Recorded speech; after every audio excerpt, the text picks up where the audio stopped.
그래서 여러분 2000년 전에 이 땅에 오셨던 예수 그리스도가 바로 하나님의 어린 양이셨습니다. 저 사건으로 인해서 여러분과 저는 죄에서 풀려난 겁니다. 힘드시죠? 조금만 참으세요. 곧 오십니다. 그래서 여러분 이 상자 보세요. 상자가 뭐냐면 하나님의 어린 양이라는 뜻이죠. 여러분 저게 무엇과 관련된 건지 아세요? 옛날 우리 조상 어른들이 하늘에 무슨 이상한 징조가 나타나면은 뭐라고 탄식했어요? 상서로운 징조고. 그런 거 기억나세요? 그게 무슨 말이에요? 우리 조상들이 누구를 기다려왔다는 뜻일까요? 하나님의 어린 양의 징조를 기다려왔다는 뜻입니다. 여러분 하나님께서 에덴 동산에서 아담과 하와를 내어 쫓으실 때 뭐라 그러셨냐면 여자의 후손 중에 뱀의 머리를 밟을 자가 태어날 거다. 그러니까 메시아가 사람의 아들의 형태로 올 거다 라고 예언을 하셨어요. 그리고 그 메시아가 올 때는 하늘에 징조가 있을 거다 그랬죠. 그래서 동방박사들이 그 별을 보고 찾아왔다 그랬죠.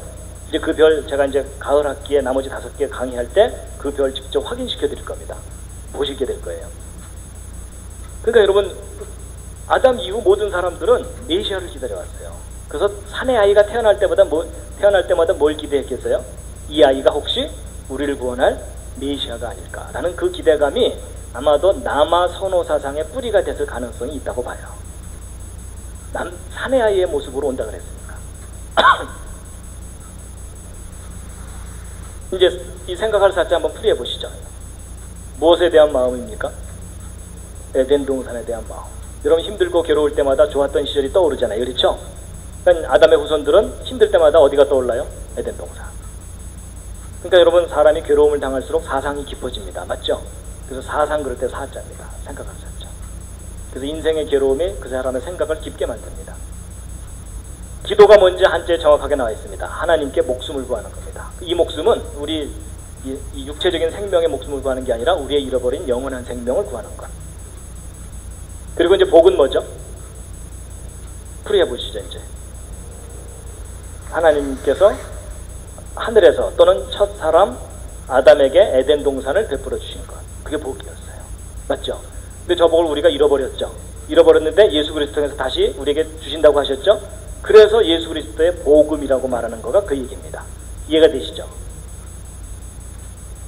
자, 이제 여기까지 한자를 쭉 설명드렸는데 그럴듯 하셨습니까?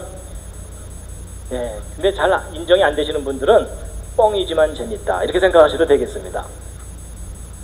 근데 여러분 한두 글자가 아니라 너무 많은 글자가 성경 이야기를 그대로 담고 있습니다. 여러분 지금 우리의 그 긴 역사의 비밀을 오늘 아시는 순간입니다. 우리 역사의 그 긴 역사의 그 비밀입니다. 이게. 근데 이제 뭐 보세요. 너무나 분명하게 한자 속에 그 이야기들이 다 들어있는데 지금 현재 중국 사람들이 이걸 알아요? 몰라요? 대부분 모릅니다. 모른다는 얘기는 둘 중에 하나입니다. 제가 지금까지 열심히 설명드렸던 이 내용이 다 꾸며낸 얘기거나 거짓이거나 아니면 이게 어느 정도 타당한 근거가 있는 거라면 이 중국 사람들이 그들의 역사 속에서 이 모든 이야기들을 다 잃어버린 겁니다. 근데 그럼 잃어버렸다면 무슨 계기가 있었겠죠? 그 계기 중에 가장 결정적인 거라고 생각하는 것이 뭐냐면 바로 진나라의 진시황입니다. 기억하시죠? 이 진시황 만리장성을 대대적으로 쌓고 그 다음에 천하통일을 했고 중국 천하통일을 했고 만리장성의 무덤 진시황의 무덤 어마어마합니다. 그렇죠? 근데 이 천하의 진시황 만리장성을 만들고 순장 무덤을 이제 만들고 그래서 그 유물들을 우리에게 남겨줬지만 이 진시황이 정말 안 좋은 일을 한 게 뭐냐면요. 바로 분서갱유와 봉선제폐지예요. 여러분 분서갱유가 뭐냐면 책을 다 불살라버리고 지식인들을 생매장시켜서 다 죽였어요. 청소를 해버린 거예요. 그러면 저렇게 되면은 어떤 결과가 나타나죠? 역사가 소멸돼 버립니다. 그러니까 진시황 이전의 역사가 다 사라져 버리는 거예요. 그리고 봉선제라는 제사 제도를 폐지시켰거든요. 저게 뭐냐면 하늘의 상제에게 제사 지내던 제도예요. 그러니까 신에게 제사 지내던 거예요. 여러분 중국 사람들은 희한하게도요. 이 고대 바벨론, 아시리아, 이집트, 그리스, 로마 다 우상 숭배를 했거든요. 형태가 있는 신을 만들어 놓고. 근데 고대 중국인들은 희한하게도 형태가 없는 신을 섬겼어요. 그걸 표현하는 것이 상제예요. 상제. 그래서 중국 사람들이 그런 개념을 갖고 있었기 때문에 성경을 중국말로 번역해 줄 때도 하나님을 곧바로 상제라고 바로 번역을 해줬어요. 이해가 되시죠? 근데 그 상제에게 제사를 한다는 제사인데 이 봉선제 때 제문을 읽는데 제문의 내용이 성경 창세기의 창조 스토리하고 아주 비슷합니다. 그런데 이제 이 진시황의 역사를 이렇게 말살시켰는데 진시황이 없애지 못한 게 하나 있어요. 그게 뭐냐면 천하의 진시황이 없애지 못한 게 한자예요. 오히려 이 진시황이 잡다하게 있던 한자들을 정리를 해서 표준화를 시켰어요. 그래서 우리가 지금 보고 있는 이런 제대로 된 이 글자들은 진시황 때 확립된 겁니다. 근데 이 진시황이 없애지 못한 그 한자가 다 뜻을 갖고 있고 의미를 갖고 있는 글자들이잖아요. 그게 역사 속에 고스란히 보존돼 왔다가 최근에 학자들에 의해서 다시 발견된 거예요. 이 글자들 속에 성경 이야기가 다 들어있구나. 이걸 알게 된 거라는 거죠. 이제 앞뒤가 이제 이 얘기 풀리시죠. 그래서 결국 이 진시황 이후로 중국 역사는 암흑 속으로 들어갔다라고 보고 있어요. 적어도 복음에 관한 한 암흑 속으로 들어간 거예요. 근데 우리도 이 영향을 받았기 때문에 옛날 우리 조상들은 상스러운 징조고 이랬는데 우리 현대인들은 다 까먹어버린 거고요. 그러니까 한국에 기독교가 들어올 때 서양 종교라고 생각한 거예요.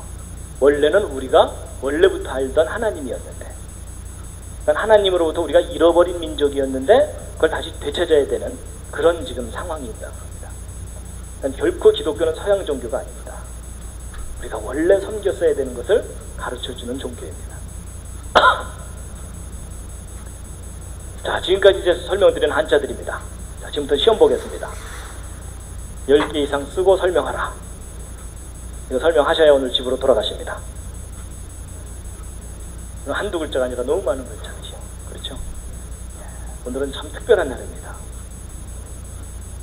근데 여러분, 이거 오늘 재미있으라고 알려드린 게 아니고요. 오늘날 시대에 너무나 중요한 게 뭐냐면요. 이 중국 사람들을 주님께로 돌아오게 하는데 너무나 중요한 도구가 이 한자예요. 여러분, 지금 중국이 경제 발전을 시키느라고 종교 문제를 약간 뒤로 밀어놓고 있어요. 근데 중국이 어느 정도 경제 발전이 이루어지잖아요. 그러면 대대적으로 종교 문제를 다루게 돼 있고, 그때 가장 심하게 박해를 할 종교가 뭐겠어요? 기독교입니다. 이 기독교가 중국 사회주의 체제를 근본적으로 흔들어 놓고 있거든요, 지금. 근데 지금은 그걸 섣불리 못해요. 왜냐면 서방으로부터 원조를 받아야 되는데 서방이 다 기독교 국가들이잖아요. 그렇죠?